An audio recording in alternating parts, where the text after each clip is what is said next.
Hey everybody, it's John at Half-Ass Gaming World headquarters. We're playing the counterfactual Normandy 44. I always like to tell people that we are indeed playing the counterfactual.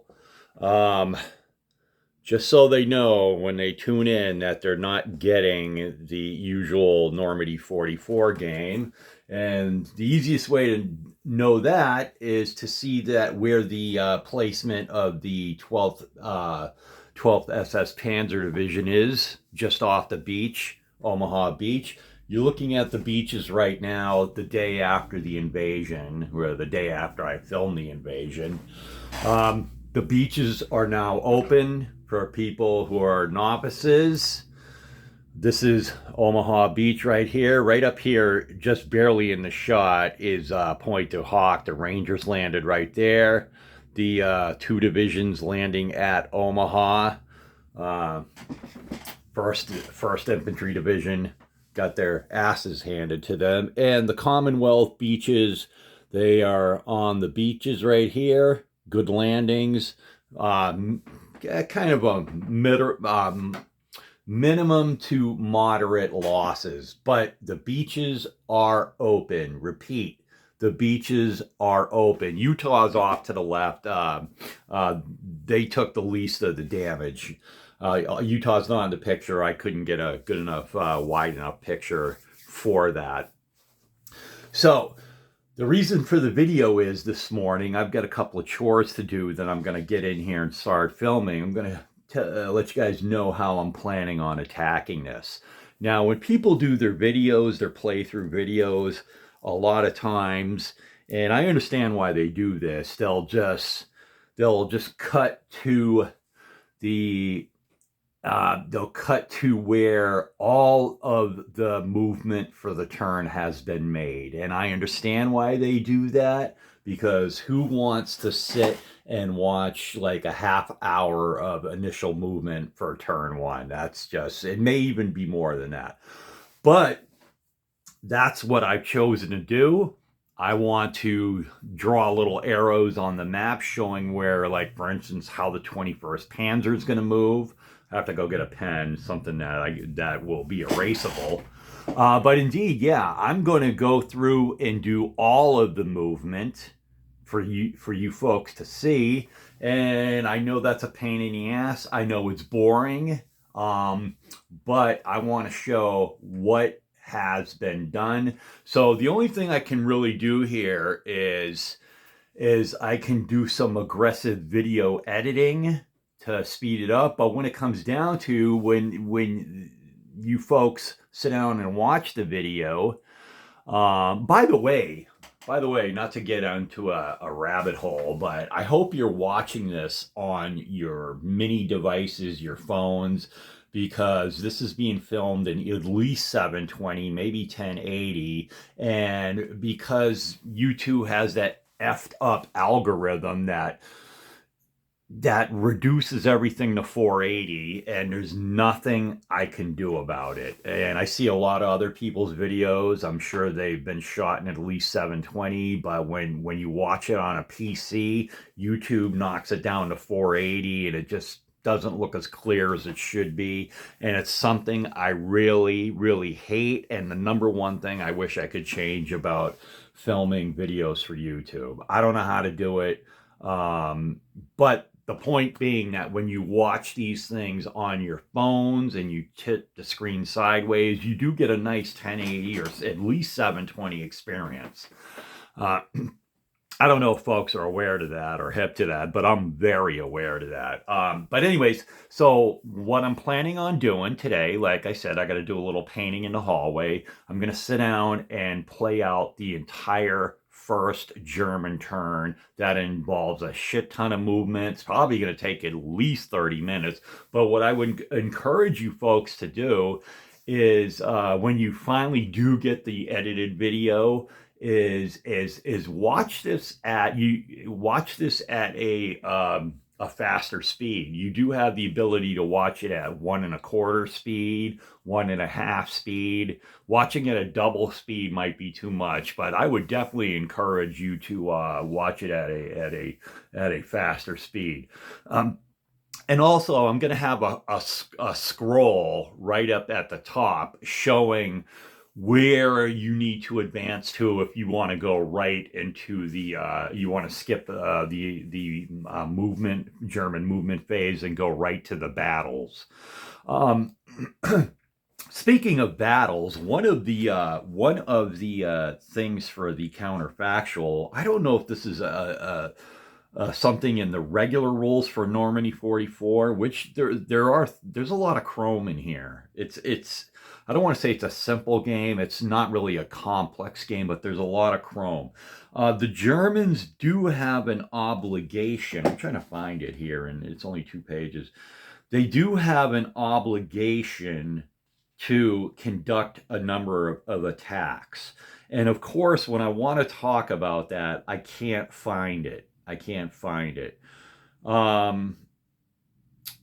Oh yeah, here it is. Here it is. 29.3.4, German counter-offensive posture. This is in the counterfactual, by the way.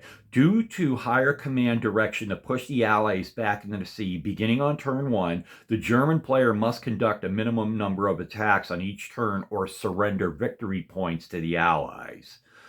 On Storm and Overcast turn, which turn 1 is, 1 attack is required for each open Allied beach. Interesting. And that is, all 5 beaches are open right now. They may not be on turn 2, but all 5 beaches are open right now. That's very interesting. So the Germans need to conduct at least 5 attacks. The attacks can be distributed anywhere and include attacks made in reserve, in the reserve combat phase. On clear turns, 1 attack is required for every 2 active Allied beaches. Okay. Oh, and it goes on to say, starting on the first clear weather turn after both mulberries are in place, the German player is no longer mandated to make any attacks regardless of weather. Okay, so that's interesting. I don't know if there's a requirement in the regular game for that. I want to say no, but I could be wrong. But this counterfactual does mandate the Germans make 5 attacks in this first overcast turn. So this is going to be quite. I want to have quite the experience here. I want the viewer to be able to see every movement. That's why I'm not just going to cut to the attacks.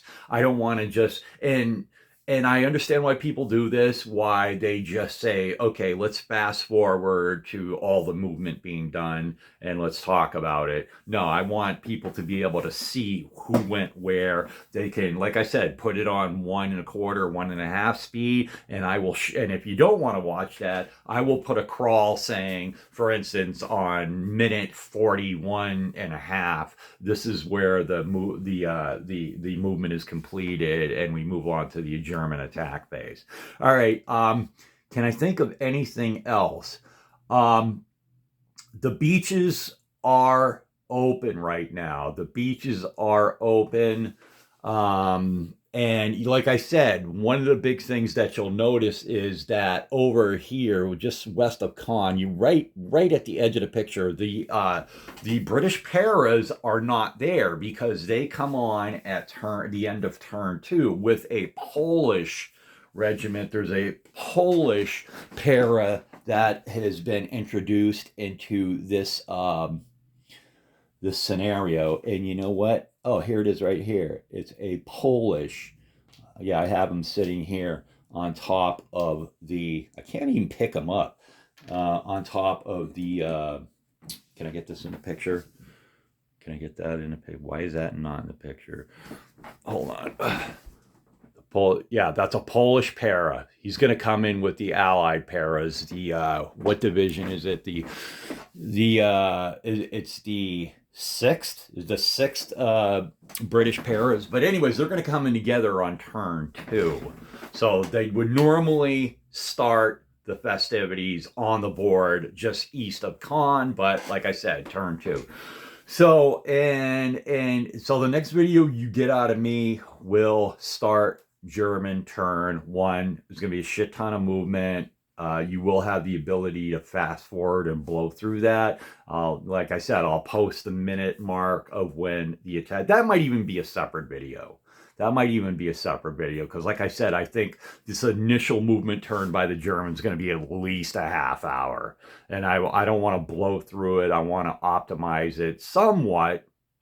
We don't want to get down into the stupid minutia of trying to maximize every attack, but we do want to do. The Germans do need to optimize their attacks to be in this game, and it's a strong possibility. It's a strong possibility that 12 SS does come in and make the Americans evacuate Omaha Beach, especially since the First Infantry Division got just knocked down to shit. It's a strong possibility Americans are going to have to evacuate that beach and come in somewhere else. And then what you would have is probably, you're going to see, if that's the case, you'll probably see 12 SS move towards the flank of the right flank of the Commonwealth forces. Oh, the possibilities. All right, anyways, I'm going to cut this. This is going to be good. This is good. It's initially, I'm going to play like an 8-turn, 7-turn, 8-turn scenario. But that is fully expandable to play more of the campaign if I want to. This may run into the 80th anniversary of the June 6th landings, Normandy. I might be playing this for 2 months. Who knows? But anyways, pretty excited about it. It's like things have changed since I've been able to. I'm learning video editing, so that makes for a more approachable, a more enticing video experience for the viewer. Anyways, I'm John. I'm out. It's Saturday. I'm looking to get in on this, get this initial German movement turn done today for you guys. All right. I'm out. Take care. Bye-bye.